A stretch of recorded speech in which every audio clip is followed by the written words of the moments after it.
На сегодняшний день создано 3 центра развития бизнес-инноваций в Бишкеке, в Аше и в Караколе.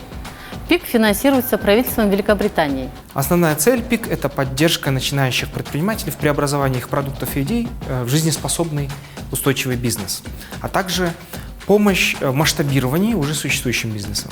Мы предлагаем акселерационные программы, индивидуальную менторскую поддержку, бизнес-консультации и помощь в привлечении инвестиций для всех предпринимателей. Вы можете принять участие в наших программах, находясь в любой точке в республике, так как работа ведется в онлайн и в офлайн формате. Благодаря ПИК я значительно улучшил навыки питчинга перед инвесторами.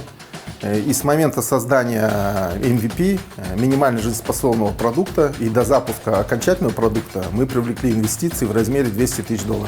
Я не только сохранила существующие рабочие места, но и создала 17 новых, а мой доход увеличился на 130%. Я трудовой мигрант. Из-за пандемии я остался без работы. Я вернулся домой, в Кыргызстан. Опираясь на свой опыт, полученный в Москве, и изучив основы ведения бизнеса, в ПИК открыл свою химчистку. Новая бизнес-стратегия, которую мы разработали, была направлена на расширение продаж и выходы на международные рынки. Позже получили заказ от австрийского интернет-магазина, который обслуживает весь европейский рынок. Мы работаем с бизнесами из таких стран, как США, Великобритания, Южная Африка.